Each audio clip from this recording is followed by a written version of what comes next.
በስመ አብ ወወልድ ወመንፈስ ቅዱስ አሐዱ አምላክ አሜን። የእግዚአብሔር ቤተሰቦች የእናታችን የቅድስተ ቅዱሳን የድንግል ማርያም ቃል ኪዳን ልጆች በወደደንና ባፈቀረን በመድኃኒታችን በኢየሱስ ክርስቶስ ፍጹም ሰላም እንደምንቆያችሁ እንደምን አላችሁ?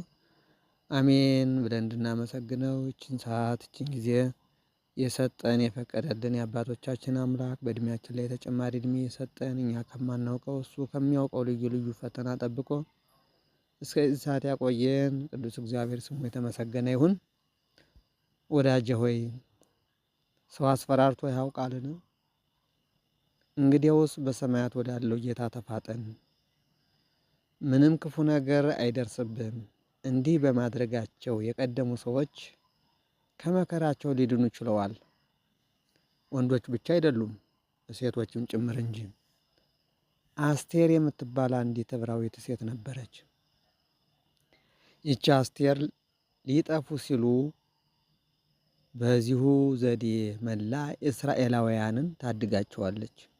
የፋርስ ንጉሥ ሁሉም እስራኤላውያንን በአስቸኳይ እንዲገደሉ ትእዛዝ ባስተላለፈና በቁጣው ፊት ሊቆም የሚችል ማንም ባልነበረበት ጊዜ ይቺ ታላቅ ሴት የደስታ ልብሷን አውልቃ የሐዘን ልብሷን ስትለብስ በራሷ ላይ አመድና ትቢያ ስትነሰንስ ወደ ንጉሡ ስትሄድ ቸሩ እግዚአብሔር ከእርሷ ጋር እንዲሆን ስትማጸን ጸሎቷንም ስታቀርብ የተናገረችው ቃላት እኒህ ናቸው።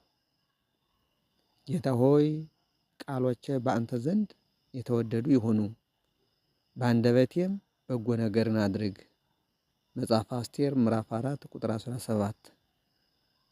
ስለ መምህራችን ወደ እግዚአብሔር የምናቀርበው የኛ ጸሎትም ይህ ሊሆን ይገባል። አንዲት ሴት ስለ እስራኤላውያን ስለጸለየች የአረማውያን ንጉሥ ቁጣ ከበረደላቸው ከዚህ ታላቅ ቤተ ክርስቲያን ጋር ሆኖ ስለ ታላቂቱ ከተማ ስለ ታላቂቱ ኢትዮጵያ የሚለመነው ሁሉ ተቀባይነት አለው።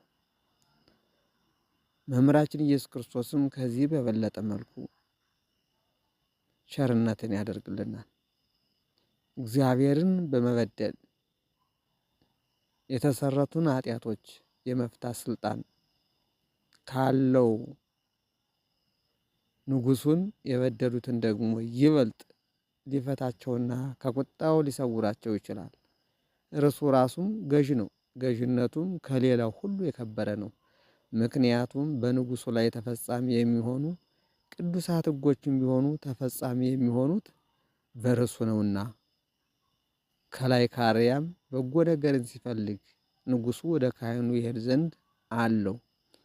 ካህኑ ግን ይህን ፈልጎ ወደ ንጉሡ አይሄድም። እንዴት ያልከኝ እንደሆነም እንዲህ ብዬ መልስልሃለሁ። እርሱም ጥሩር አለውና ይኸውም የጽድቅ ጥሩር ነው።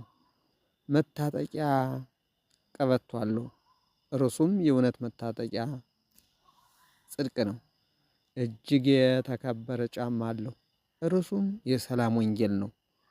ሰይፍ አለው፣ ከብረት የተሰራ ግን አይደለም፣ ከመንፈስ እንጂ። ዳግመኛም በራሱ ላይ ቁራ አለው። ይህ የትጥቅ ልብስ እጅግ ግርማ ሞገስ ያለው ታላቅ ነው። የጦር ዕቃዎቹ እጅግ ውብ ናቸው። ኤፌሶን ምዕራፍ 6 ቁጥር 11 እስከ 17።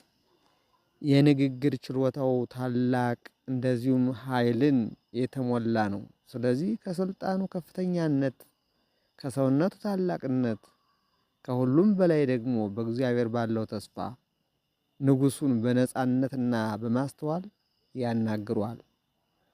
ስለዚህ እንጸልይ፣ ልመናችንን እናቅርብ፣ እንማጸን።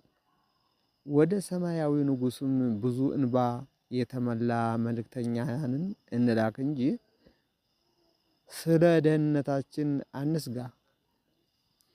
ይህን በጎ ምልጃ በምናደርግበት ጊዜ እንደ ወዳጅና ረዳት ሆኖ የሚደግፈንም ይህ ጾም አለን። ስለዚህ በፍጹም ልባችን በቀና ሕሊና እንጹም እንጸልይ። ክረምት አልፎ በጋ ሲመጣ ነጋዴው መርከቡን ወደ ባህሩ ሲያስገባ ወታደር የጦር መሳሪያውን ሲሰንግ የውጊያ ፈረሱንም ለጦርነቱ ያዘጋጃል። ገበሬው ማጭዱን ይስላል። መንገደኛው በድፍረት ረጅም መንገድን ይጓዛል። አርበኛው ልብሱን አውልቆ ለትግሉ ይዘጋጃል። እኛም ልክ እንደዚሁ ጾም ሲመጣ መንፈሳዊ አርበኛ ሆነን በበጋ እንደገባ እንደ ገበሬው በማሰብ እንደ ወታደሩ የጦር ዕቃ መሳሪያዎችን እንሰንግ። እንደ ገበሬው ማጭዳችንን እንሳል። እንደ ነጋዴዎቹ ሀሳቦቻችን ከልክ በላይ በሆኑ የፍላጎታችንን ሞገዶች ላይ እንዘዛቸው። እንደ መንገድ ተጓዦች ወደ መንግስተ ሰማያት የምትል ፍቅር ይነበብልናል። እንጹም እንጸልይ። በመጸለያችን በመጾማችን እኛንም ሀገራችንም እናተርፋለን። አባቶቻችን በጾም በጸሎት የነደደ እሳት አብርደዋል።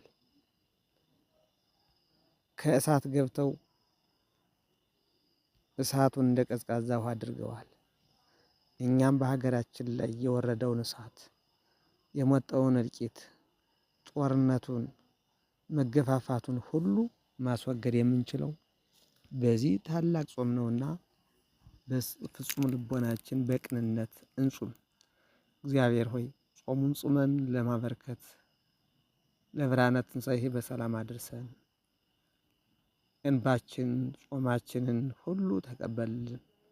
ሐዘናችንን